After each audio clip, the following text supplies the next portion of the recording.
I belong to you.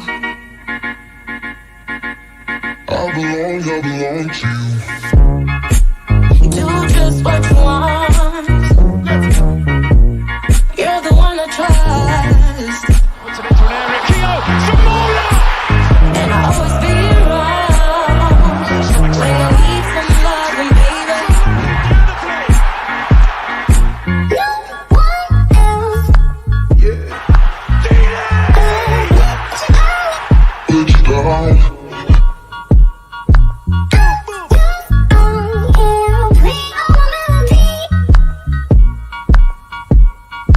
Sing all my melodies,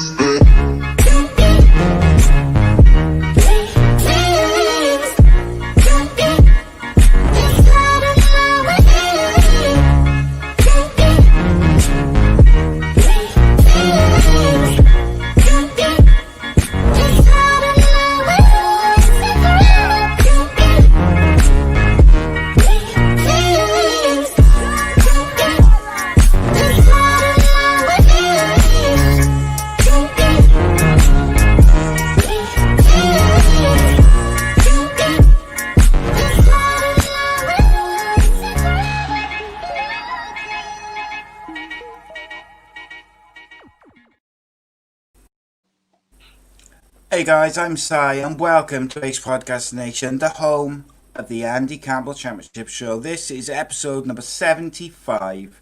The show is live on YouTube, Facebook and Twitter. Ace Podcast Nation is also your home to many great series and shows featuring top guests, expert analysts and more. So please follow on social media, subscribe to the YouTube channel.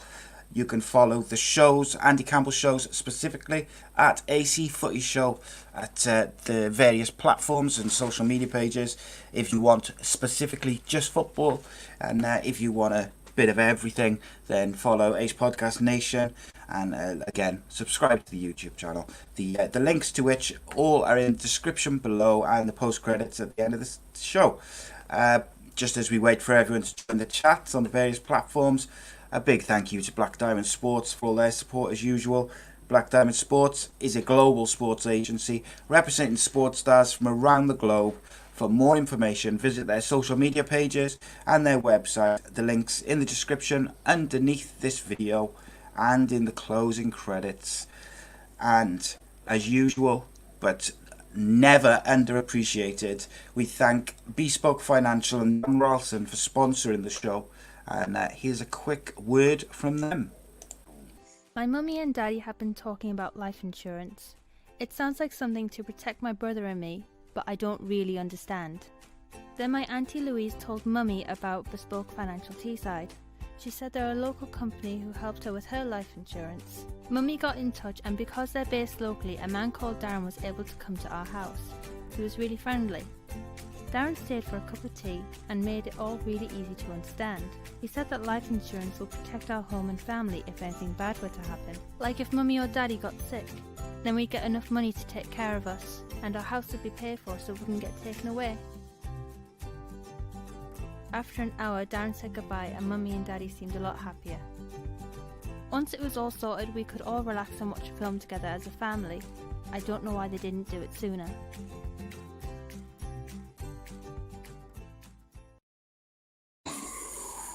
Yes, big thank you to Bespoke Financial, of course, for sponsoring the show. They specialise in life insurance, critical illness, income protection, mortgages and sports cover, and we thank them for sponsoring the show. So joining me to talk the Sky Bet Championship and more, the goal collector, the fox in the box, the king of the Millennium Stadium, the over 40s legend, ex-Cardiff City and Middlesbrough striker, Andy Campbell. How are we? How are we doing? I'm alright, buddy. I cut off there a little bit, so I couldn't hardly hear you when you were Sorry, I was giving a dramatic pause, mate. I couldn't hear. What a week, by the way. What a week. Loads of stories, loads of even more shenanigans, plenty of goals. So yeah, I think there's plenty to talk about. I'm not sure an hour plus Fergie time will be enough this week, to be honest. Well, that's it. So I've got a bit of time this evening, actually, so we could go over if we were feeling naughty. Not that that will go down well with my wife, I'm sure, but there we go. So as usual, mate, we'll start with any other business where we talk a bit of everything before we go into the games and the performances of the week. I don't know where to start. Do you know what? I'm going to start. We'll start with the positive, so to speak. I'm not going to start off with a rant this week. So we'll go with, I know you'd like to discuss, I wanted to discuss it on Monday's show. Alan Tate. I'll let you go. Yeah, listen, I'm all for passion. I'm all for people showing passion from the touchline, but there's going too far and there's going too far, and that was outrageous. You know that we're talking about players coming off at half time. What's the worst thing? What could have happened in that game? I watched the highlights of the game, the extended highlights, and yes, it was a little bit of a niggle. There was some late tackles and some few naughty challenges happening, but nothing major, nothing which warranted somebody to grab hold of another professional by the neck and throw him on the floor. I've not really heard anything since from the FA of how they're gonna charge him, but I just thought it was just an outrageous decision, and I look at it from another point of view side that, you know what I mean, not from the Birmingham point of view that it was out of order. If I was his manager and I was his chairman or I was his player staff, would you not say it was out of order? Do you think it's funny? Do you think it's clever? Listen, and I'm not saying this just because it's Swansea, by the way. People might think, oh, here he goes, you know what I mean? He's anti-Swansea. You know, that's far from the truth. If that was a Middlesbrough, ex-Middlesbrough player doing it for Middlesbrough, or ex-Cardiff player doing it for Cardiff, it's out of order. There's no place for it for me. Oh, mate, we've slated Cardiff players, Boro's players, whoever. If we'll give an honest opinion, always, good or bad, on whoever, you know, whatever the subject is. So I might surprise a few people here. Look, it's bang out of order. It's ridiculous. It's a ridiculous overreaction. However, one thing I'm not having is I've seen like a newspaper article, which I'm looking at now.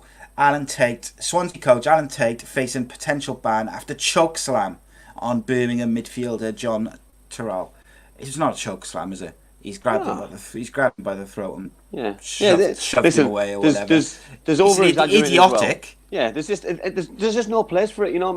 And listen, if he's going to do it, don't do it right at the side of the pitch. Wait until he's gone near the tunnel where nobody can see, and it's ridiculous. Deal with it like two professionals, you know. It just didn't need to happen when it happened, you know. That listen, there's passions, but it's a 0-0 draw. At half time, with still 45 minutes to go, is it worth it? Does he feel a bit stupid this week? I'm hoping he does.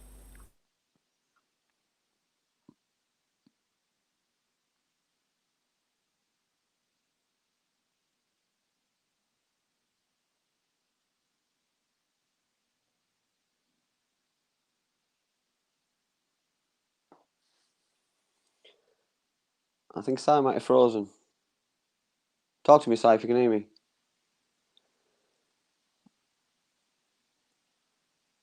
So I think I think I might be live. So I'll carry on with any other business. What we were gonna talk about. So I watched the Middlesbrough game at the weekend with 1,000 people in the stadium, which was great. Great to have fans back. I do believe they could have had more, but then now all of a sudden with what's going on. The whole thing is getting scrapped, which isn't ideal for football, isn't ideal with a trial thing. I just think we either need to hold our horses a little bit and get things set and get things in place, or we go with it and roll with it. You know, that 1,000 people in a stadium of a 30,000 all-seater stadium is safe. You know, I think we all agree that it is safe, but I just think we need to understand a little bit that being alive is the most important thing. Being fit and healthy is the most important thing, yes. But for me, if they're going to allow people back in last week, then I don't see the difference between doing it next week. The second spike is not coming from football. So for me, I think we just need to use our common sense a little bit. I'm hoping Sai's going to come back in very shortly. I think he might be coming in now. But for me, I'm disappointed that fans won't be allowed back in right now. But let's have to wait and see. Good evening, Sai. Yeah, mate.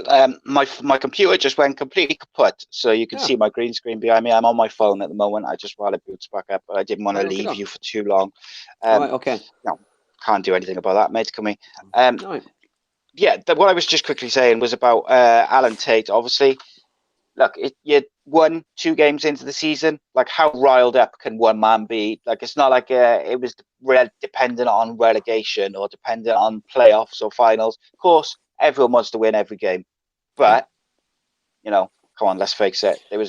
It's nothing, and it's there's different passions, and there's overreacting from people, you know what I mean, and probably the overreaction is coming from various supporters around the country, which is obviously always going to happen because it'll always look worse from the outside. But while you weren't on site, I was talking about the Middlesbrough game which had supporters in, obviously, from the weekend.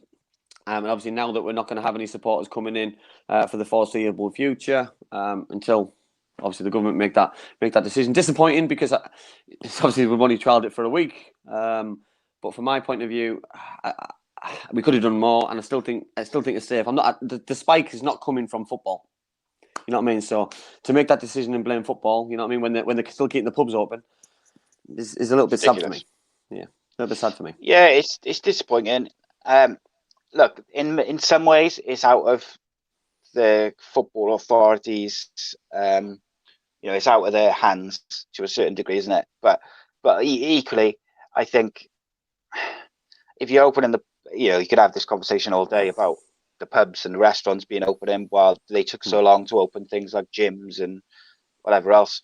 But ultimately, it's going to be down to the government, not the FA or the Premier League or the Championship or the EFL or whatever. But we had hope, didn't we, for a week that it was going to progressively build up the amount of fans there, and sadly, it looks like that's going to be taken away for the time being. Hopefully not, though. Hopefully. But the thing is, I did say the most important thing is being fit and healthy. But at the same time, I don't believe the spikes come from football, and what I witnessed at the weekend with Middlesbrough and Norwich, just to name the two games, what I noticed and seen firsthand, that everything was spaced out, everything was safe. So you know what I mean. For me, it can still carry on at that level. Yeah, 100%. I haven't got my notes at the moment, mate, so I'm kind of flying off the top of my head. So the other bit of any other business kind of fits into what we were just talking about, kind of, with the EFL. There was an article in the Mirror, which I sent you this morning, where basically West Ham, I think it was David Moyes and 2 other players tested positive before the Carabao Cup game, which then meant that you had this situation where the assistant manager's got to take over, etc. And so West Ham have asked Hull to get tested. West Ham would pay for it, and kind of go for it that way. And Hull refused, said they're sticking to the EFL guidelines. West Ham were not happy, rightly so. David Sullivan said, basically, why are we playing in a competition where the EFL is not even testing players, testing teams, because the EFL have said they can't afford it. I'm pretty sure some clubs can't afford to do, multiple tests per week, etc. It's problematic, mate, isn't it? It doesn't make sense to me. You know what I mean? We're either all in this, all singing off the same sheet and working off the same page, or we're not. You know what I mean? Football is not just Premier League. We've said this before. And I'm not saying that just because we're doing a championship show, but these leagues filter in. So we've got Premier League sides who now we're Championship sides. So are they not now just as important? You know what I mean? Because next year they could be Premier League sides again. So and that could be these Premier League players who were Premier League players last year.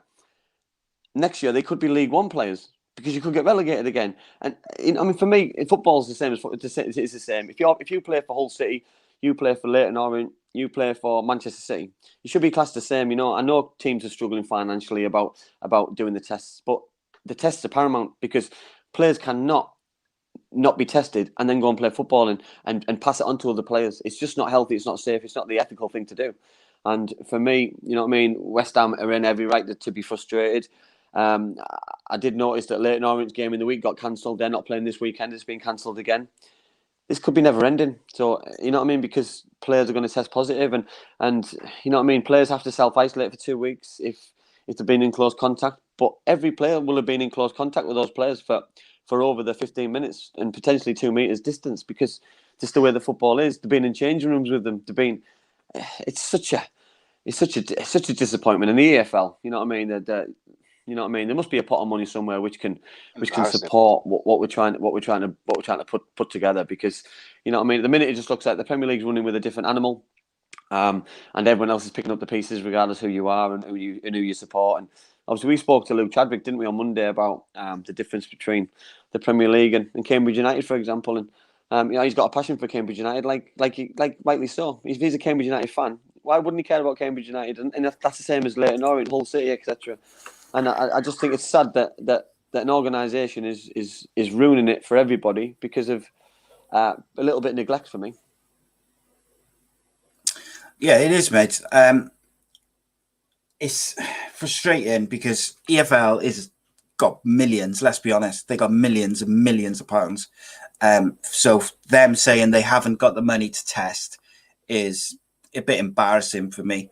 But it is what it is, I guess. But I think West Ham, by the way, rightly fuming by that, because they even said they would pay for it, and Hull basically have just said no. We'll just go with whatever the EFL says. Just a quick interesting comment here. Rye has asked us what we think about Spurs getting a bye in the Carabao Cup third round. In terms of just getting a bye in the Carabao Cup. I can't. You got no sound, mate. I've got sound. I'm not on mute. You got no sound at all, Ant. I can't hear you. I can see you, but I can't hear you. So if just in the moment while Andy, I've not changed anything, Si. Can't hear you, bro. I've not changed. Shall I go out and come back in? Because I've not changed. I've not even touched anything. Can I hear you? I've not changed anything. So, guys, if you've got any questions for the minute, just while Andy just goes through and comes back in. I just think the EFL's organisational skills and the way they run such a big company, like it's basically Premier League 2. Let's make no mistake about it. And they're just all over the place. It's complete shambles. Right. I am working, apparently. I can't hear you. I can. Right, they can hear you. You keep talking. All of viewers can hear me. Yeah. All of viewers can hear me. Yeah. Golly gosh. What were we talking about? We were talking obviously EFL and clubs not. It's Tottenham Hotspur in the EFL Cup getting a bye. I don't think anyone should be able to be given a bye. I think for me, Si, I think. Are we back on? Yeah, sorry, mate. That's all right. I don't know what's going on my computer. For me, Si, I think a team who's been knocked out should be given a second life and should be given an opportunity, because I don't think anyone should be given a bye for other teams' failings. For me, I think, you know what I mean. For me, you've got to earn the right, and that's winning games. Because you could add an argument on that Spurs are playing less games now. You know what I mean. So they're going into a game fresh. I know they're playing in Europe, but that's because they're successful. You know what I mean? They're travelling all around country, but for me, you've got to play games. Yeah, so I missed a bit of that just because I couldn't hear you. So basically, if I was right, Spurs got a bye because Leyton Orient had backroom staff and players tested positive and they couldn't field a team. Is that right? Yeah. Well, number one, they're lucky that FIFA didn't make the decision, because FIFA would have made them play their youth players, which doesn't make sense, by the way, because they all train at the same place and they all train the same club. But that's by the by. No, I don't think Spurs should have got a bye. I think it's really massively unfair to Leyton Orient to do that. I think it's ridiculous. But it's, the big clubs, the Premier League clubs, will always be given the advantage by the FA. They just will. It's just the way it is. It's not the way it should be. But how many times have we talked, and about the the fairness of certain competitions, domestic competitions I'm talking about as well. Yeah, well, the thing is, it's not fair for me that the Spurs are getting treated any differently than any other team in the league, and certainly not anybody who's in Europe as well. You know, that it is what it is. You've got to make the best of a bad situation. For me, that cup competition, it's not like it's a final and it needs finishing. Just give them time and we'll catch them up, because You know what I mean? Leyton Orient deserve an opportunity. They've had an amazing draw against one of the best teams in the country at the minute. So their players, by no fault of their own, by the way, that this has happened. So for me, they've got to be given this opportunity to play the game. Yeah, 100%, mate. It's I don't understand that at all. And I know the dates are tight for all the leagues and the competitions because of everything that's happened. But it's one game. They could have tried to make it as fair as possible to Leyton Orient and fitted it in somewhere. What's happening inside? Are they punishing Leyton Orient because Leyton Orient can't play the league game this weekend? So Mansfield Town getting the points. They're not. They've got to play the game still. So it's still the same thing with the cup game. They're not gonna miss the deadline of finishing the cup. So just suck it up and get on with it. Yeah, what it does do is Leyton Orient lose out financially because even without the fans, they would have got a bit of cash from it, from the TV money and.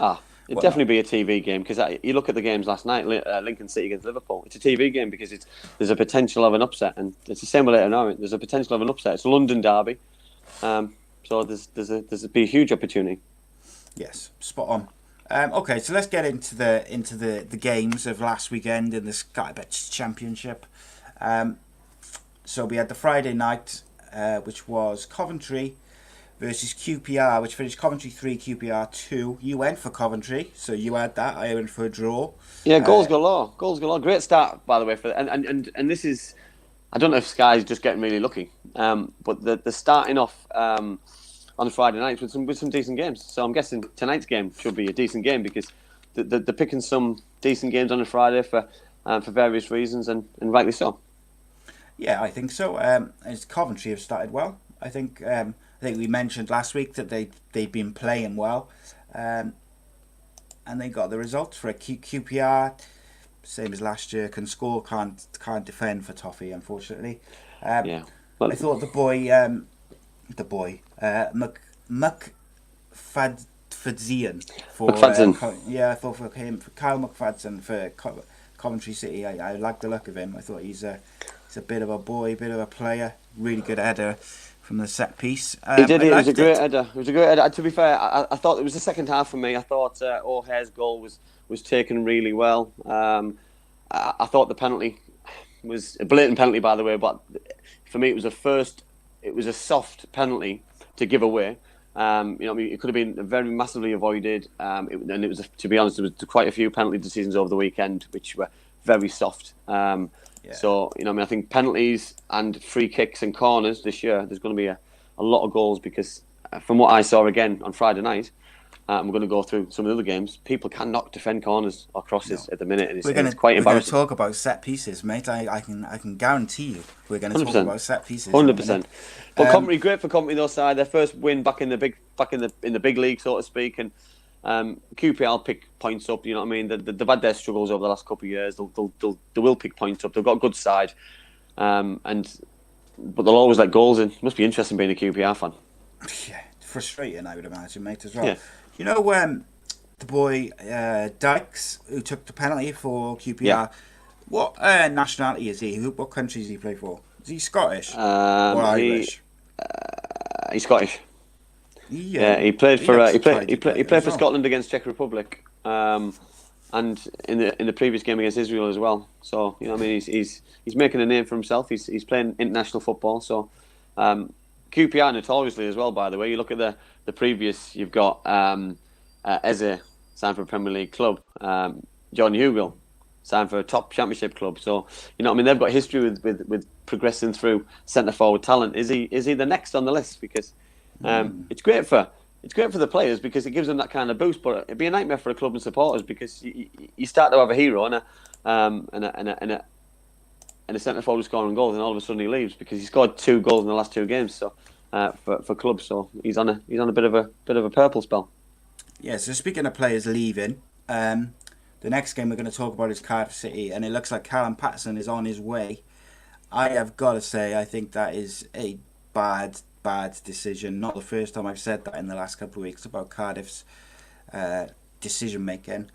I just think he offers a lot when he's on the pitch. We talked about it all the time. whenever he starts or whenever he plays, he presses from the front and gives Cardiff an impetus that they don't always have when they haven't got the ball. He can also play up front. He could play number 10. He could play right back. He could probably play centre back. He could play right midfield. And I just think letting him go. Is that the problem, though, Si? He hasn't got like a position that he's nailed down. Yeah, he hasn't got a set position where the focus is on. For me, Mr. Versatile, he should be staying. The only other thing I can think of is they're trying to cut the wage bill, possibly because of money. And the only other thing I can think of is the cashing in terms of they're going to make profit. Yeah, but how many times last week did we say that Cardiff lacked like a number 10, which he can fill in for because Tomlin's injured? How many times do we say about Cardiff not pressing and not push it, like closing down from the top of the field? He does that. How many times do we bemoan the lack of something off the bench to do something or to create something? Yeah. And we don't look urgent enough. All these boxes that he ticks, he cares about the club, which is something which fans enjoy as well. Is he the best footballer in the world? No. Is he a good championship player? Yes. Do Cardiff need to sell him? I would argue probably not. But if they bring someone in who is, because I saw that they were, I'll tell you what then, if they're letting him go or if they're selling him to get Anthony Knockaert in, then absolutely that's the right decision. If they're just getting rid of him to cut the wage bill and they're not going to replace him, then I think that's a massive, massive mistake. Because I saw they were linked to Knockaert today. And he would be a tremendous signing. He's exactly what they do need. Pace, quality. I know you're a big fan of Knockaert. Oh, listen, he's been promoted at Nottingham Forest, at Leicester City. He's been promoted with Fulham. You know what I mean? These guys, it's not just a coincidence, by the way. You know what I mean? He's extra special. He can play on the left. He can play just behind. He can play on the right and cut inside on his left foot. For me, I think it would take pressure off Lee Tomlin, and I think it would be such a good thing because we'd have another avenue of attack. We'd have another avenue of taking the pressure off somebody's shoulders, because if he's not 100% fit, he doesn't have to play. You know what I mean? As long as one of them is on the pitch. And if you can get both of them players on the pitch firing, plus you've got somebody on the other side firing, if that's Josh Murphy, if that's Junior Hoylett, the world's oyster for Cardiff City side. You know what I mean? So, and you know, I mean, you just said there about the game at the weekend that you fancied them. You know what I mean? You went for them. Yeah. 2-0. You know, I don't think it probably was a 2-0 game, by the way. I think Nottingham Forest had enough chances to score, and I think they probably should have scored. But I was so pleased for Kiefer Moore. I think the way that the goals came around shows everybody in the whole football world that what you've got to do to get Kiefer Moore goals. And if you put the ball in those kind of areas and give him exactly what you need from him, then he'll score goals. Because you look at the corner, it was unmarkable. It wasn't towards him. Yeah. It was in an area. He attacked it because he wanted to be there. He had short desire. The throw-in wasn't aimed at him. It was bounced in an area, and he went and attacked it. You know, he was the first to it. He was switched on, and they're the kind of things you don't have to put a ball in the box to aim at anybody. Put the ball in the box, and he will get on the end of it. You know what I mean? You look at the goals he scored for Wales, for Wigan. It's not a coincidence that Cardiff put some dangerous balls and he scored goals. You look at the first game, Cardiff didn't put those kind of balls in the box. He doesn't score. You know what I mean? If the balls aren't going in, he won't score. Yeah, Kiefer Moore scores all his goals between the posts.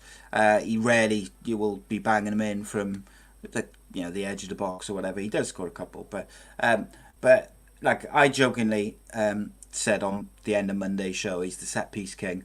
But it was only teasing. Like, did I think he was the right signing for Cardiff? I didn't. I've been quite honest about that. I thought that Glatzel was good enough to play that type of role. However, I support Kiefer Moore 100%, and Cardiff have got to give him the players around him to get the balls in the box like that. Yeah. For instance, a Knockaert is perfect for Kiefer Moore and Glatzel because you're going to put in quality balls for him to get on the end of. Let me tell you something, mate. Nottingham Forest look mentally absolutely shot. Yeah, I agree. I'm going to talk about it a bit more later, but the defensively all over the place. Up front, missing chances, even go forward. The ball away. The chances they missed, you know what I mean? Lewis grabbing, he just looked a shadow. He looked a shadow of his quality. You know, the chance that he missed in the first half, it was it was just meat and drink for him. You know what I mean? He should have been smashing the net. Instead, he missed the target by a considerable distance. And I'm still confused by the signing of Lyle Taylor. I'll be honest. The manager's gone 2 games and he's kept the same formation with one up front. If you've got the apparently the 2 best centre forwards in the Championship and you can't fit them both in the same side, then for me that's concerning, because going forward, if you're going to stick to the same formation, one of those two has got to play out of position for them to play together. Well, mate, right, I look at the 2 11s that started and what I would give for Cardiff to have some of those players. Yeah, I know. Because the one thing which I worry about with Cardiff is we've got no real depth. We've got a lot of good players who are very good. Yeah. We haven't got anyone where I look at it and I think, wow, he's going to change the game. Now, again, going back to Knockout quickly, he would be that type of player. One thing which did concern me about Neil Harris in the days after the game, he said that this season's going to be an uphill battle for Cardiff. Now, that's worrying to me because we were in the playoffs like a couple of months ago, and I felt like if we made the right couple of signings, couple of loan signings as well, I felt like we could not spend millions and millions and be right up there with a chance of finishing top 3, top 4. Yeah. Now, to hear the manager straight away saying, after a bad start in the first game where we looked dreadful, we've looked a bit better in the second game. Not fantastic, by the way. I had a lot of texts and messages off people because obviously I criticised them quite heavily last Friday. I had a lot of texts saying, keep for more, blah, blah, blah, blah. Cardiff, it was just whatever. And I still didn't think Cardiff were that great. We just put away our chances. Kiefer Moore was very clinical, and Kiefer Moore did very well. I'm concerned by some of the comments that the manager said, because Cardiff should be looking to sign that 1 or 2 players and take them on to the next level, and playoffs should be the minimum aim. It doesn't fill you full of confidence. You know what I mean? Rise just put in the chat there that Lewis Grabbins sub tonight and Lyle Taylor starting. Not the answer for me. Not the answer for me. Play them both. You know what I mean? If you're going to get the best out of both, you play them both together. You know what I mean? If the long term them both plan, together with Joe Lolly on the one wing, and it was Amiobi or someone else on the other wing. You know what I mean? Listen, the manager gets paid a lot of money to make these kind of decisions. He's brought these players in, and you know what I mean? He'll pick the right team and they'll win a game, and everyone will think he's a hero. But it's when they lose, people are starting to doubt him and add criticism, and rightly so, because of the way they finished the season last season. He's added some really good players. He's lost a couple of good ones, but you're based and you judge on results. And so far, 2 out of 2, he's having a shocker. Yeah, Craig said there, is Neil Harris trying to lower expectations to reduce pressure? I don't think that works when you're a club the size of Cardiff City, which is still receiving parachute payments from coming down a couple of years ago. And like I said, the core squad is very, very good. They've got some very good players. They've got international players. They got someone like Lee Tomlin, who is arguably on his day one of the best Championship players there's ever been. I don't think you can lower the expectations for a club the size of Cardiff. Going back to Forest, I don't know, like Guerrero last year, mate, he was not far off being in my team of the year. Yeah. And he's on the bench all the time. Figueiredo. Yeah, quality. I agree. I agree. But, listen, they've got another game tonight. If they don't win tonight, it's going to be under severe pressure. But I think it could be a combination as well, mate. And we'll move on now because obviously we've got a lot to talk about. There wasn't a big gap between the 2 seasons.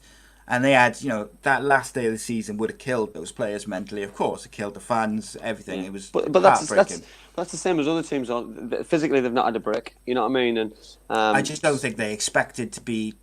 I think they went into that game thinking they were in the playoffs, which is dangerous, obviously. Yeah. I just think they didn't expect Swansea to, the 2 results to kind of correlate. Because all the talk before that game was, is it going to be Cardiff or Swansea? It was never, is it going to be Cardiff, Swansea or Forest? A combination of those 3.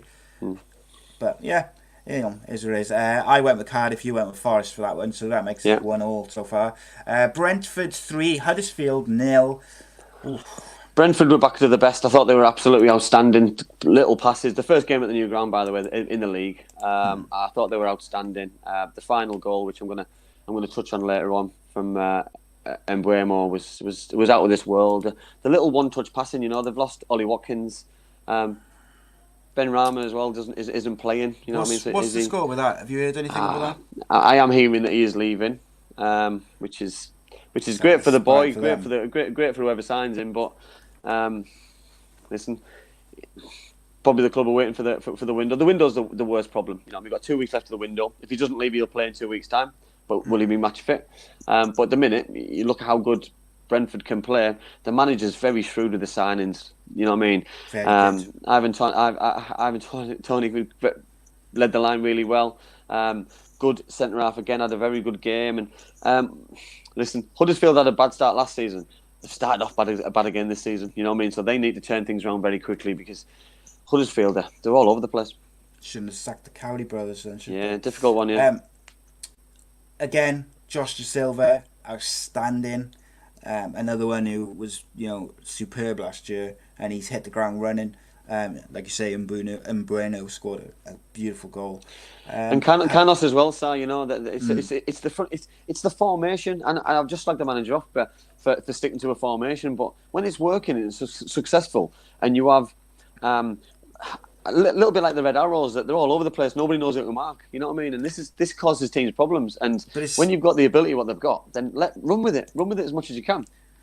Of course. However, do you know what I would say for Forest, for Cardiff, compared to Brentford, is they're playing the formation which fits the players they've got. Totally agree. I don't think Cardiff and Forest are doing that. Hopefully, for both clubs, they can find the right formation for the right players they've got. You've got to play. You can't play your manager's favourite tactics, regardless of your playing squad. You've got to play what's best for your squad. So you went with Brentford, so that makes it 2-1 to you.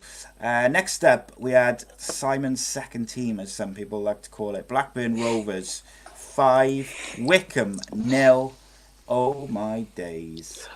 Unfortunately, men against boys side, you know what I mean, didn't start very well. First half from hell, 3-0 down. Second half starts, didn't get much better with Charles getting sent off for a professional foul on Armstrong. Armstrong was unplayable. And to be fair, it wasn't for the goalkeeper. It could have been a lot more as well. I think they created chances. I still think Blackburn are still a few players away from they getting the strong squad out as well. By the way, Bradley Dack's still coming back. Stewie Downing getting full fitness. Holtby, and I still think they could go and sign somebody else as well. You know, because the problem what happened with Blackburn last year, in my opinion, is they got some injuries in certain positions and they didn't replace them. And if they don't have the squad going forward, it could be a long season for them. But you can only judge on what's going on so far. And 4 points out of 6, 5-0 win at home is just outstanding. So great start. Hat-trick for a centre forward, clean sheet as well. So fantastic start. One player who really, really impressed me, probably my player of the weekend actually, was Tyrese Dolan. Yeah, he was excellent. Only 18, signed by Blackburn from Preston. Absolutely, he ran that game, mate. He was superb. Scored his first goal for the club as well, which is great. It's always nice to see. We always rave about young players getting goals and give him a chance. Yeah, he thoroughly deserved it, and he probably could have had another one as well, but the keeper saved it. It was Armstrong who smashed home. So, you know what I mean. He had a really, really interesting afternoon along with Armstrong. You know what I mean. So let's see where that can go, because Blackburn are a massive club, sleeping giant. If they can get back to the Premier League and start splashing money again, who knows where they could go. Premier League winners, weren't they? So. And do you know what the other thing is, mate, as well? Right, how many times since we've been 75 shows we've done, how many times have we talked about young players in the Championship excelling when given a chance, given a run of games? Now, this lad's been signed by Preston. They could have broke him in, put him on the bench for 5 games, then giving him 10 minutes here, 10 minutes there. No, starting, running the game. Birmingham with Bellingham and the lad we were just talking about there, I forgot his name now, from Brentford. Give these young players a go. If they're not good enough, then Yeah, but that's my biggest frustration side, because how can a club really afford to miss out on 1 million, 2 million, 10 million, 20 million pounds? Because let's say, for example, and I'm not putting him in the same category, by the way, but Ollie Watkins has had 2 good seasons, in my opinion, at Brentford, and he gets sold for 18 million quid plus add-ons. Listen, teams can't afford to turn that down, because imagine Dolan gets sold in 3 years' time for 10, 12, 15, 20 million pounds. That should have gone to another football club, and teams can't afford to lose that kind of money. No, yeah, you're right, mate. It's frustrating though from a Cardiff point of view, because we all want to see, and I'm sure from Middlesbrough point of view, you want to see homegrown players in those teams. You want to see the youth given a chance. Yeah. And I look at Joe Jacobson playing for Wickham, and it infuriates me, because he was on the brink so many times of coming into Cardiff's squad. They never quite gave him a chance. He's moved on, and he's had a very, very good career, been more than capable, and in my opinion should be a Welsh international by now. Okay, next up we had the mighty Birmingham City away to Minnows, Swansea City. I'm only playing. Swansea 0, Birmingham 0. You went for the draw, mate, which gives you a 3-1 lead at the moment. Listen, I didn't see many goals in the game. Swansea won the previous home game 1-0 from the loanee from Wolves, Gibbs White. I look at Birmingham and the way they're set up. I thought Karanka doesn't let many goals in. Doesn't score a lot of goals. 2 games, 2 clean sheets, 1 goal scored. Birmingham would have been a lot happier. I thought Etheridge in goal was outstanding. I thought some of the saves he made were excellent on his debut. No surprises there, mate. Well, there's no surprise, but I was surprised he played, I'll be honest, because they kept a clean sheet on the first game of the season, and then he was put in. I know he's gone there to be number 1, but if you were the goalkeeper who played the first game of the season and you kept a clean sheet, you'd be a little bit disappointed that you were dropped after winning the first game of the season. So I can see it from both points of view, but he's gone down the route of getting experienced players in who know the division, who've been promoted from this division. Etheridge, George Friend, Adam Clayton, Jukovic, Sanchez, Bella. Listen, they've got a good side this season, and it'll be interesting how they can, if they can sustain it and if they can continue this good form. Yeah, we'll come back to that question, Johnny. He's asked about Cardiff and Boro. Have they got the youth players that are good enough in their system? We'll come back to that at the end of the show, mate. I thought Adam Clayton, very good. Pedersen, very, very good. Sanchez, very good. Grimes, been superb for the last couple of seasons. Roberts, again, good. They just couldn't break the deadlock, and this is what I worried about from Swansea's point of view, is if they've got the goals without Rhian Brewster did so much for them creatively and scoring. Yeah, listen, I think they did enough to win the game. I thought, it wasn't for Etheridge. They didn't take chances, mate. Though, yeah, but for me, I do think Swansea miss they probably do put a lot of essence on Ayew up front and expect him to score goals. Last year they had another avenue of attacker. I think Gibbs White will be an excellent sign this season. Surprised no Wayne Routledge didn't come on? Yes and no, but I'm a big fan of Roberts and I like the way he plays. I thought Bidwell's done well as well, so I think. But when you need a goal, even if it's 10 minutes at the end, it's different. Sometimes you just look at games and Birmingham were quite physical and quite big and strong, so maybe he looked at the stature and the size of Wayne that maybe he thought I'll match him goal like for like, because sometimes managers do that and try and win the battles than anything else. Very possibly, mate. Next up we had Sheffield Wednesday 0, Watford 0. Another 0-0 draw. Neither of us I went with Watford, you went with Sheffield Wednesday, so that keeps it at 3-1 to you currently. Yeah. Sorry, 3-2 by the way. I think a difficult one, because there's goals in both sides. Look at the centre forwards: Josh Windass, Jordan Rhodes, Glenn Murray. Obviously Pedro, who I raved about the week before, so creative. But that wasn't a 0-0 game. You know what I mean? If anybody's seen the highlights from the game, there was enough chances and easy chances that there should have been a goal in the game. But unfortunately, it was 0-0. I think both sides will be quite pleased with it. They're both sitting on 4 points, both sitting on 2 clean sheets after 2 games as well. So you know what I mean? They'll both be strong this year. I know Sheffield Wednesday are obviously -8 left, so they're obviously in a little bit of a different position. But I don't think anyone can have any qualms about both picking a point up. Izzy Brown, by the way, I thought was excellent for Sheffield Wednesday.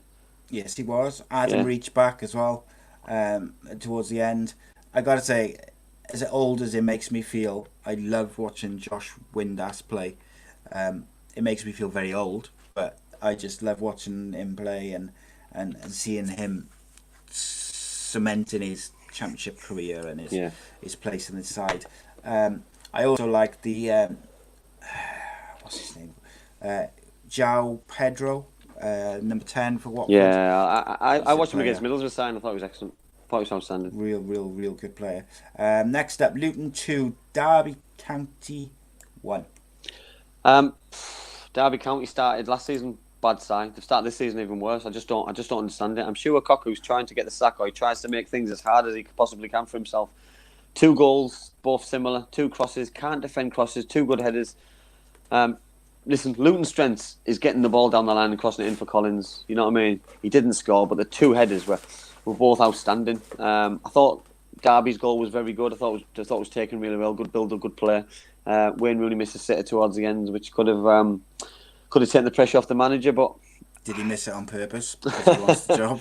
I do fear for Koku though. If it's the consistency side for me. You know what I mean? He's either win or lose. There's no in between for Derby at the minute. I don't get it. I don't understand him. Very strange side. I wasn't massively impressed with Koku's tactics last year. I felt like Rooney gave the squad a lift in January, and that had more to do with it rather than his tactical skill, if you like. But Luton, look, I said to you just before we started off here that Nathan Jones, sometimes managers are just suited to clubs, and when they make a step up to a perceived bigger club, it doesn't work out.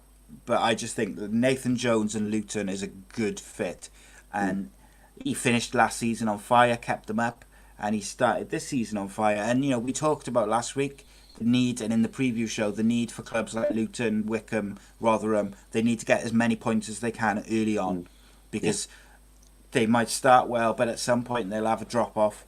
And it's important that they get those points. And they've been very, very impressive. I thought Luton were very good all season. Yeah. Really, listen, they deserve to win Saturday for sure. But I'll go back on a point which you said. You spoke about Nottingham Forest and about the negativity that they finished the season. And look where they are now. Luton's on the flip side. They finished the season really positive, and look how they started the season. So because we've had a small gap in between 2 seasons, they've just continued their form from last season through to this season.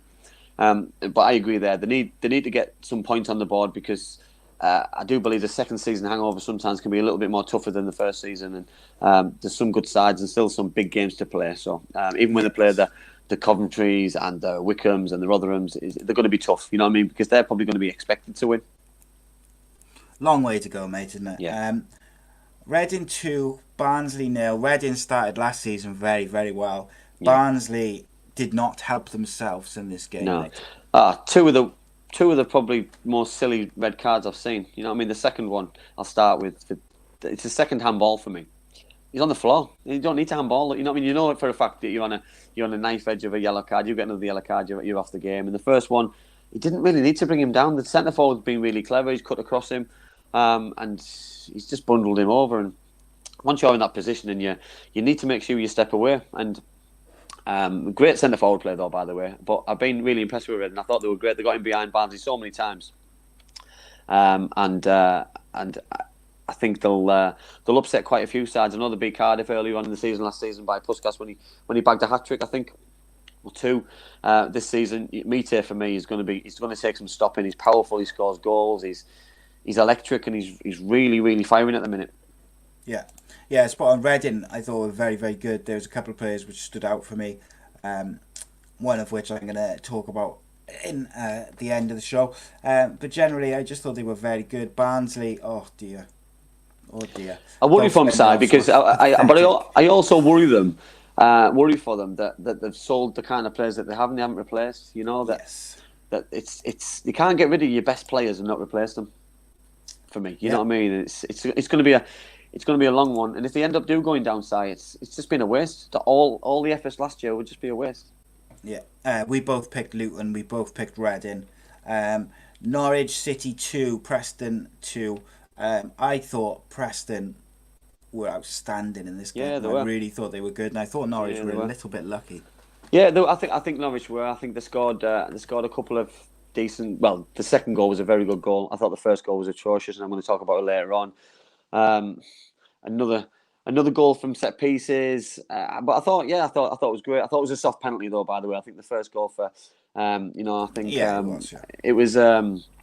it was clever play by the attacking play. You know what I mean? The defender got himself in an awful position, but he didn't buy it. The referee was in a good position. He went down and he's given the penalty. But I think defenders can't afford to do that at any level, especially in the Championship, when referees are that eagle-eyed in the box waiting to give a penalty. But no, I think Preston, good start away from home. They've got to try and emulate what they did last season. But results like this is going to breed confidence, because I will mention Scott Sinclair's penalty, by the way. I thought it was absolutely brilliant. You know, we've been a big fan of certain penalty takers on here, Lyle Taylor for one, but Scott Sinclair's penalty on Saturday with his little stutter, his little skip, his little jump, and then putting Tim Krul the wrong way was excellent. Against a very good keeper as well, he's got a reputation for penalties, yeah. So yeah, it was a good penalty. So I went for a draw with that one. You went for Norwich, which pulls one back for me. Next up was Middlesbrough versus Bournemouth. The Bournemouth's assistant manager Graham Jones is on the football show Monday. Yeah, I watched this game. It was nice to see fans back. It wasn't the greatest games of football. Middlesbrough started off okay, created a couple of half chances, but never really got to the grips of trying to really get the victory early doors and put the game to bed. And the longer the first half went, Bournemouth got into it. I'm not sure if Solanke's been given the first goal, but his initiative and his little flick was outstanding off the corner. And I know it did take a slight defection, but for me it was his goal. I thought Bournemouth probably edged it at half time, even though Middlesbrough had a couple of half chances. Second half, I was probably disappointed with Bournemouth's tactics, that they didn't go and put the game to bed and go and see Middlesbrough off. Middlesbrough got probably the deserved equaliser, but for me a draw was a fair result. And yeah, I think it was probably a good result for Middlesbrough, to be fair, because it stops that rot of league defeats at home. Obviously, they lost the first game of the season. So they've had a difficult start. We're playing two sides from relegation, but obviously no Neil Warnock, because obviously for health reasons. But apparently he brought on the goal scorer from Cornwall. So got to give him credit for that. There we go. Yeah, we wish him well, of course. Look, Bournemouth got a really, real good side, so I think it was, from a Middlesbrough point of view, it's just important they didn't lose. One thing I will say, Si, who impressed me massively was David Brooks. I thought it was absolutely phenomenal. Exactly, took the words phenomenal. Out of my mouth there was one shot in particular in the first half that he is left-footed, but he went on his left, he cut back on his right, and he just bent one in the top corner, and it was a fantastic save by the goalkeeper. And, you know, you could see the anguish in his face. And to be honest, I'll be surprised if Bournemouth can keep hold of him in the next 2 weeks. And if they can, they'll have a better chance to get in the playoffs than they will if they get rid of him. Indeed. And then lastly, we've got Rotherham 0, Millwall 1. And we both went for Rotherham here, mate. Yeah, I'm sure I went for a Middlesbrough draw, you know, last week. I'm sure I went for Middlesbrough draw. Well, I wrote down that you went for Boro to win. No, I don't think I did, because I'm sure. Yeah. Double check that. I'm sure, but I'll apologise if I'm wrong. But I'm sure I did, because I'm sure my heart said and my head said two different things. Right. The Millwall game, what a mistake by the defender for the goal. Jed Wallace, there's one person on that pitch you can't afford to give the ball to, and that's Jed Wallace. You know, I think he had a difficult end of the season. He was quiet in the first game of the season, but obviously when you're given an opportunity like that to score, you're not going to give it up. And Rotherham had a real opportunity to win and get 6 points out of 6 after beating Wycombe first game of the season. So they'll be disappointed, and it'll show them though that any little mistake in that league gets punished. You know, that's it's a difficult one sometimes. These teams which have come up, Rotherham, Wycombe, etc., they're learning very quickly the hard way that if you make a mistake, you're going to get punished. Same as the Premier League teams, by the way, from the Championship who's gone up to the Premier League. Leeds giving goals away, Fulham getting battered every week, West Brom getting beat heavily. You know, the gulf in the divisions is massive, and that's League One to the Championship, that's Championship to the Premier League. There's a big gulf all over. And then lastly, we had Stoke City 0, Bristol City 2. I went for Bristol, you went for Stoke, which, if I wrote it down correctly, that means that I won 6-5. I made a comeback. However, if I wrote it down incorrectly, that would make it 6-all. So we'll check that. But I might have also added it up wrong. So I'll check. I think you have anyway, because I've just added it up and I've just counted 6 on your things. That's without Middlesbrough. So 1, 2, 3, 4. I don't know. I'll have a look now. Stoke City versus Bristol City. Anyway, that was a shock result for me, Si. I was so impressed by Bristol in the first game, though, mate. That's what. I was impressed. I watched. I was lucky enough to watch Stoke City in the EFL Cup against Wolves, and I thought they're outstanding. and I couldn't see them losing. I'll be honest. I thought they were solid. I thought they had good shape. They attacked really well. They scored goals. They looked like they were a threat every time they got the ball. And there's just something with Stoke which isn't right. And I can't put my finger on it. They've got the best squad on paper in the Championship, or the Championship's had for a long time. And I just don't get why they're not playing very well together. You know what I mean? They've got a good manager. They've got everything in place. Lovely ground. It's just there's something just not clicking, unfortunately. And for them, for their club. But if Stoke can turn it around, they'll be a team to beat this year. Yes, yeah, 100%. I was so impressed with Bristol that first game, and I just thought they would. And so they should, but they've spent a fortune. And they got a massive squad. So our predictions was 6-6, not 6-5 to me. I got a bit excited. But we'll double check that Middlesbrough one from last week's show because you might have pinched it. But if it was a draw, it's still 1-0 to you. Okay, 2 ups, 2 downs for the week. Who you got for your ups, mate? Let me just double check because I sent you it earlier on, didn't I? So my first up was Adam Armstrong. You know what I mean? There's not many times in your career. I'm on about personally, by the way, because Adam Armstrong's probably going to get loads if he keeps on playing like that. But scoring a hat trick, he scored 3. He could have had more with it if it wasn't for the goalkeeper. He could have had another one if he wasn't brought down for Charles being sent off. He had an amazing day, and you know what I mean. Those days don't come around that often. So you know what I mean. He needs to cherish it. And Blackburn, if they keep on continuing to create chances like that, he will get bags and bags and bags full of goals this season. Yeah, 100%. So I would have probably gone for Adam Armstrong, but because you went with him, I went with someone different. I went with same game. Tyrese Nolan of Blackburn. Great game, great shot. Goal, controlled the whole game at such a young age. And when you've got the likes of Holtby, Dak and Armstrong in your squad, they've pinched this 18-year-old from Preston. Great bit of business to play him alongside and learn from those guys is just really good. Really impressed. And the thing is, also, you've just for me just hit the nail on the head there, though. You know what I mean? That Lewis Holtby, Bradley Dack, Stewie Downing, Adam Armstrong. If you've got pace and you make some decent runs, them kind of players are gonna find you every time. So you know what I mean? He's in a privileged position that on Saturday tomorrow when he plays again, he makes the runs, he'll get the ball, he'll score again. We'll be talking about him next week, and it'll be hopefully a continuation because there's always a player, isn't there, who comes out of the woodwork and we rave about them. Oh yes, and who's your second one, mate? I've gone for Mbeumo for Brentford. I thought it's the third goal for Brentford. I don't know if everybody's seen it. He got the ball on the right hand side. He cut in, beat a couple of players and bent it in the far top corner against Huddersfield Town. And listen, you know what I mean? For Brentford to lose these kind of players, what they've lost, and then to someone else just to take over, it's outrageous, and it just shows the talent that some football clubs have at this level, and shows that the Championship is on par sometimes with the Premier League, and there's so many hidden gems who are stuck in the Championship who want to go and play higher, but you know what I mean, they're just performing week in, week out, and he's one of them. Absolutely, mate. He's superb. I'd like to hear from the people in the chats and stuff who impressed you. Who would you have as your downs? Who would you have as your ups? Let us know. I've gone for Michael Olise of Reading, another youngster. Great shout, yeah. Scored an absolutely superb volley from about 25 yards to seal the game. Ball dropping from the sky. Such a difficult skill in there. He's put it away in style, and he also had a top game. So I've gone for 2 young players this week. Who you got for your first down, mate? I'll start with the link of the Blackburn Rovers game. So Wycombe Wanderers defending, I thought it was abysmal. It didn't get any better.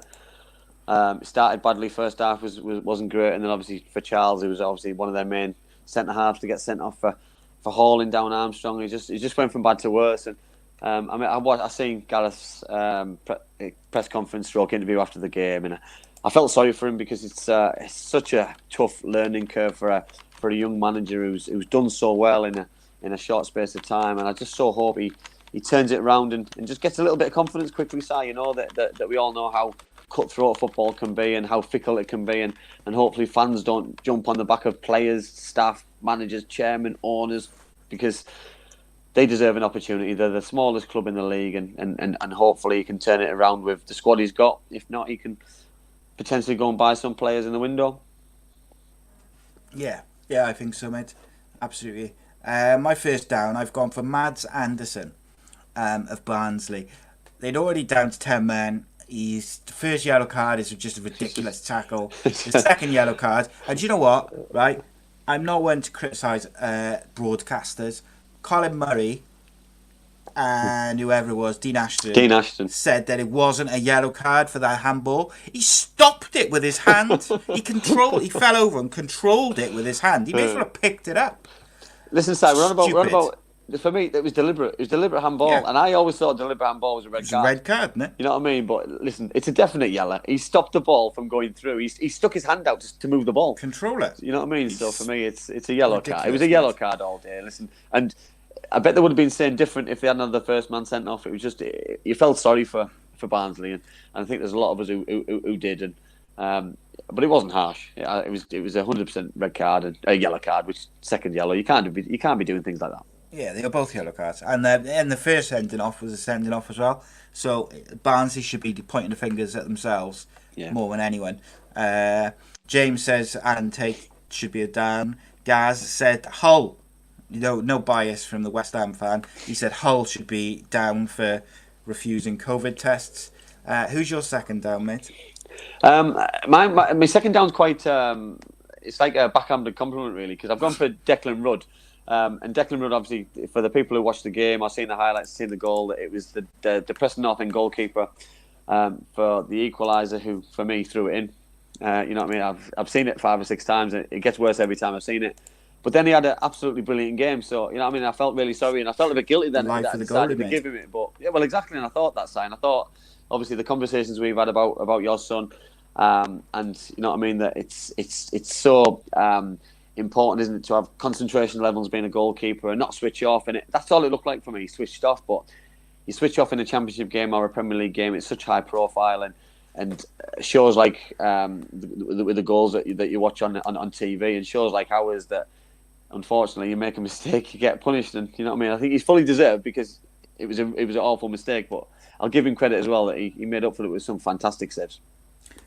If a striker makes a mistake, it doesn't nothing matter. really happens. Doesn't matter. Right, but even a right back, a centre back, they get normally so. they'll get some cover, or the keeper will dig them out. Keeper Rightly makes a mistake, it's a goal. It's just the way it is. You've got to be strong mentally, which leads me into my second down. And Si, you've got to be mad to be a goalkeeper. Oh, you've got to be apparently. crazy, mate. Apparently. My second down is Nottingham Forest as a football club, because they look mentally lost. Their defending was terrible. They missed easy chances. They're making basic mistakes, giving the ball away. Everything about them just looks like they are mentally not there. I don't know if it's a hangover from the last day shocker, or then obviously the quick turnaround between seasons. But they need to sort out the mentality within the first team squad, and they need to do it quick, or they could find themselves in the situation Huddersfield were in last year, whereby you spend 3/4 of the season battling to relegation because you're so far behind. And their squad is too good to be in that situation. But then so is Huddersfield's on paper. No one's too big to go down. They need to sort it out, and they need to sort it out quick because they look lost. I totally agree, Si. And listen, you're on about a football club here who's won championships, who's won the Champions League. You know what I mean? So it's a huge football club, and they need to get back to where they're going to be. And how on earth they're going to get back anywhere with what's going on there at the minute is beyond me. Yeah, so we're going to finish off with some questions. There's a couple which I'm going to go back to before we finish off. But of course, Monday we have Bournemouth assistant manager Graham Jones joining us. So I hope you'll all join us there live 7:30 Monday for the Andy Campbell Football Show. Got some really good shows coming up on the channel as well. Too many to plug. But that'll be huge, though, Si. Just sorry to interrupt there. Yeah, no.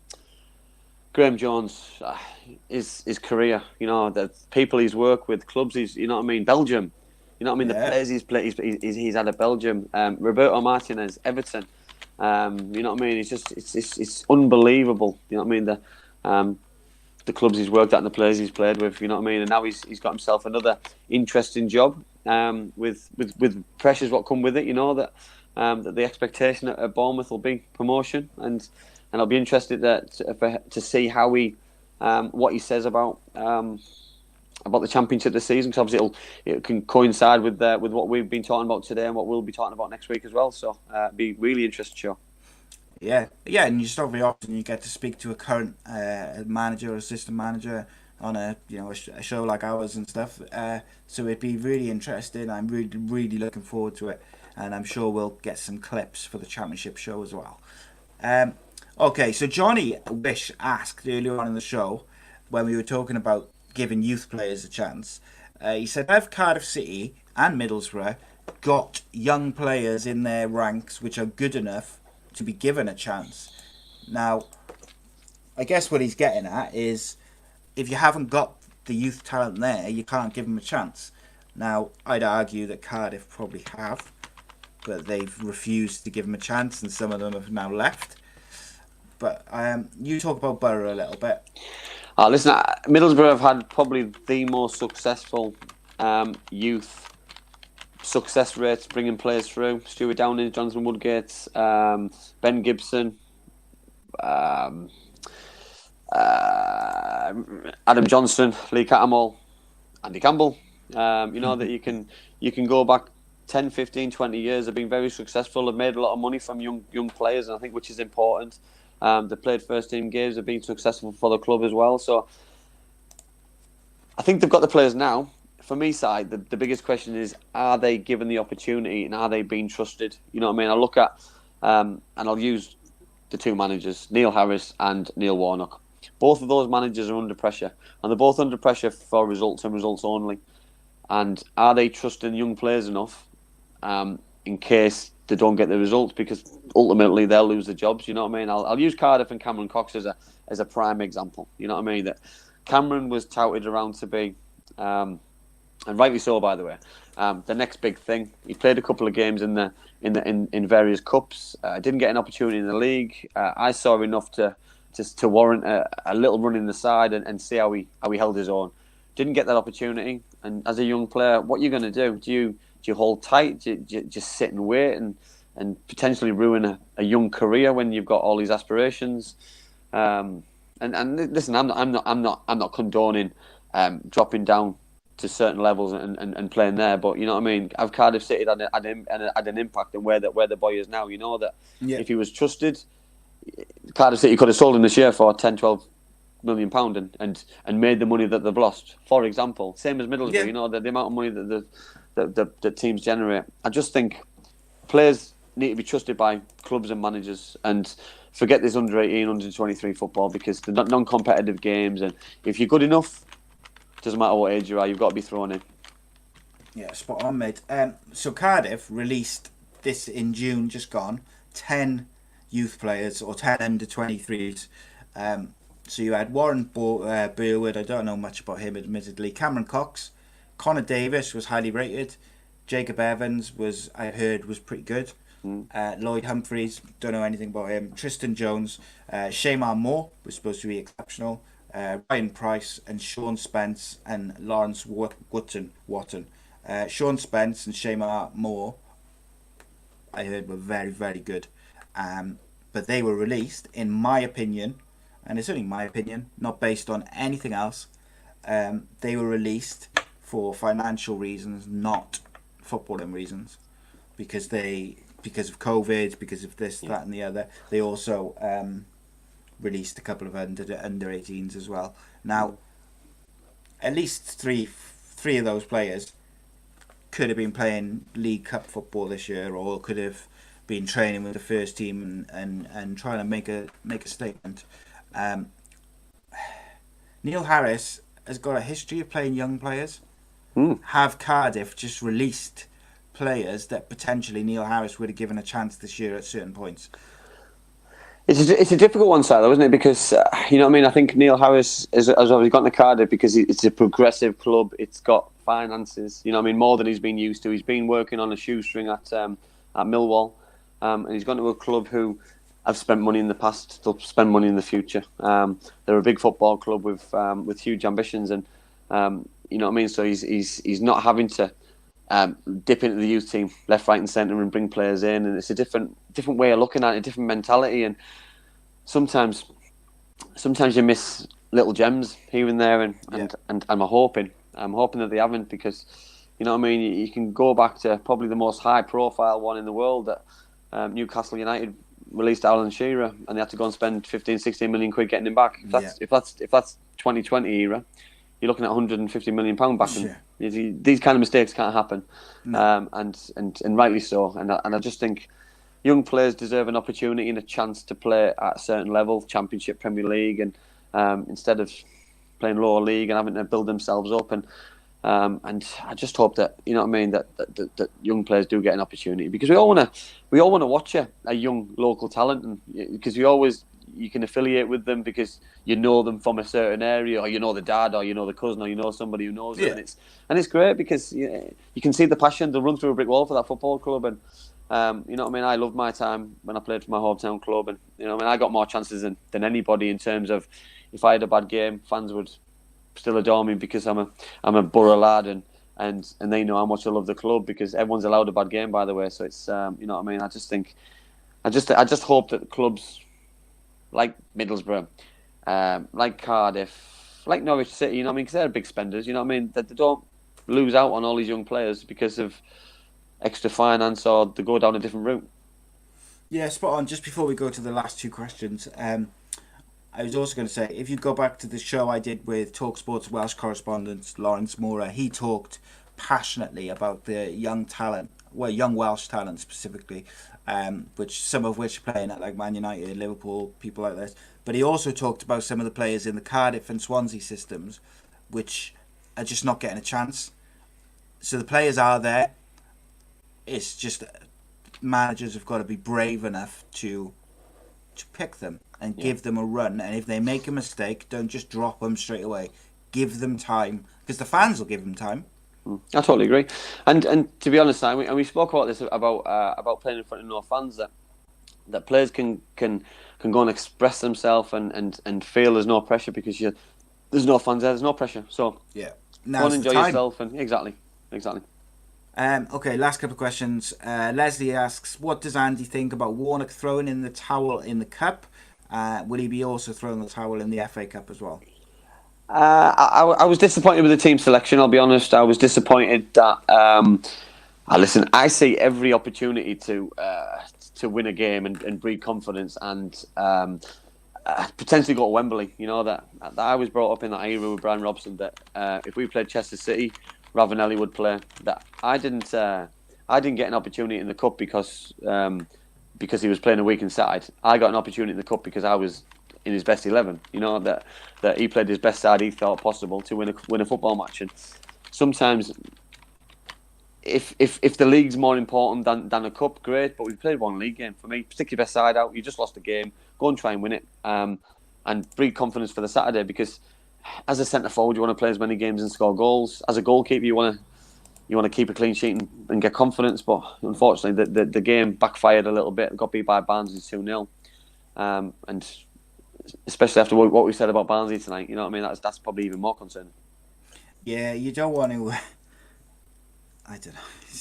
Sorry, listen. It's not like the players are tired, is it? I'll give the other example last year. You know, listen, Cardiff played Luton Town in the EFL Cup, whatever it was last year, and I think they had 4,000 fans there, and he changed the full 11, and Cameron did play that night, by the way, because I watched the game, and they got beat 2-0, and it has a knock-on effect the following game, because you haven't got time to train because players are playing games, so you're missing training sessions. You're then focusing a negative going into a game on Saturday. For me, you positive.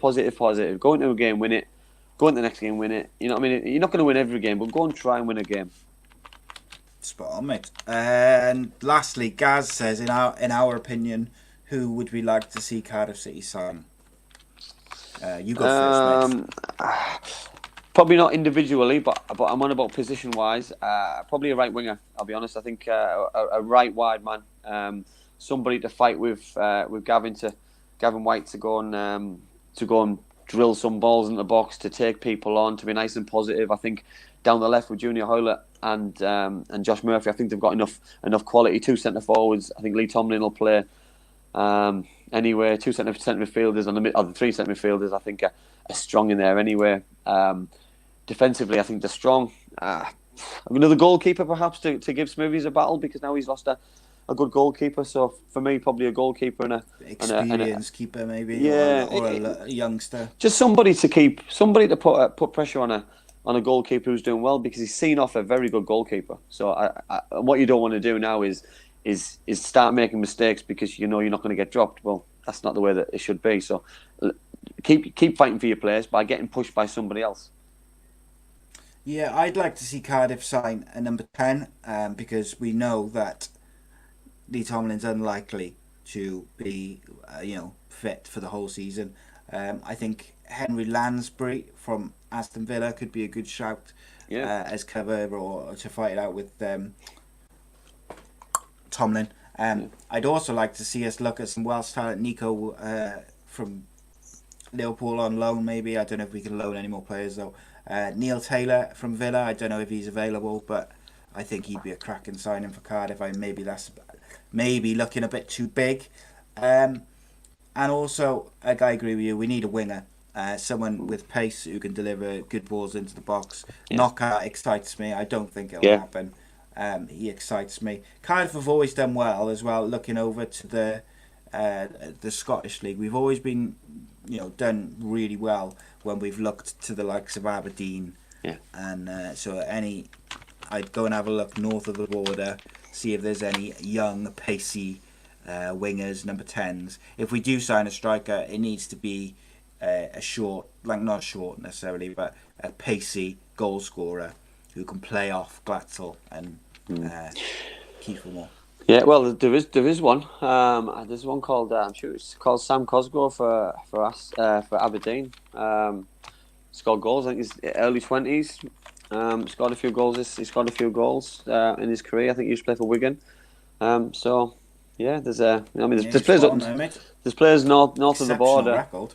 Yeah, especially for Aberdeen, especially so. Yeah, 28 and 65 he scored for Aberdeen. Yeah. So there's always players who that, and I'll use. He wouldn't cost millions, mate. No, I totally. Well, you look at was it Adam Rooney? He left Aberdeen for Salford, obviously for financial reasons. I'm guessing. What I mean, from where they were, but people leave to come north of the border because of better football, more money as well. You know what I mean? Because and the transfer fees. Because apart from the big two, the big games don't come around very often in Scotland. Indeed, yeah, mate. Another boy I really like is what's his name? He plays for Newcastle. He's got a brother called Sean.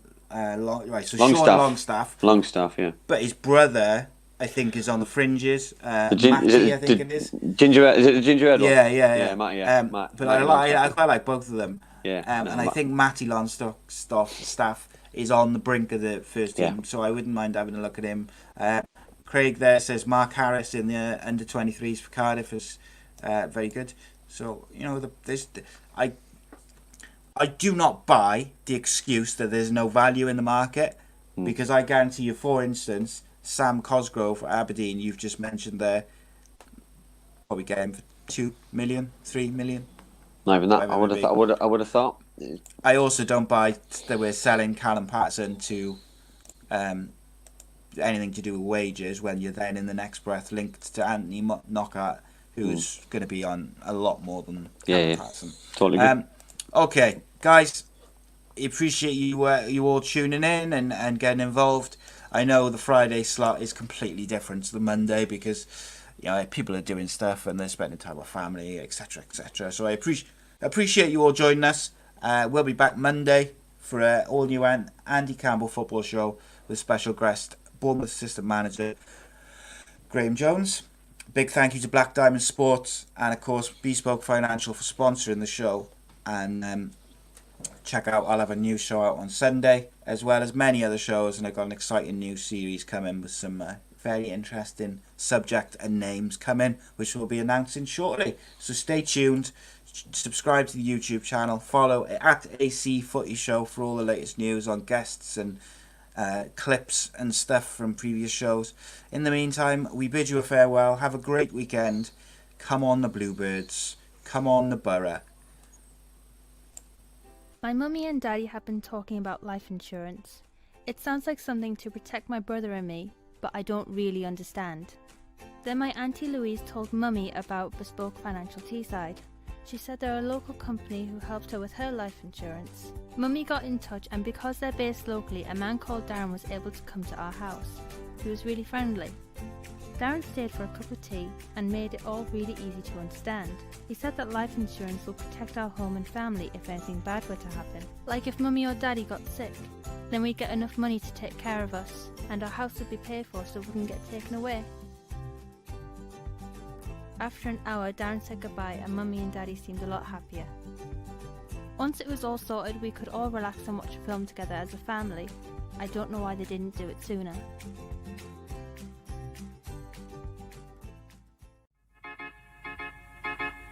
I belong to you. I belong to you. Do just what you want.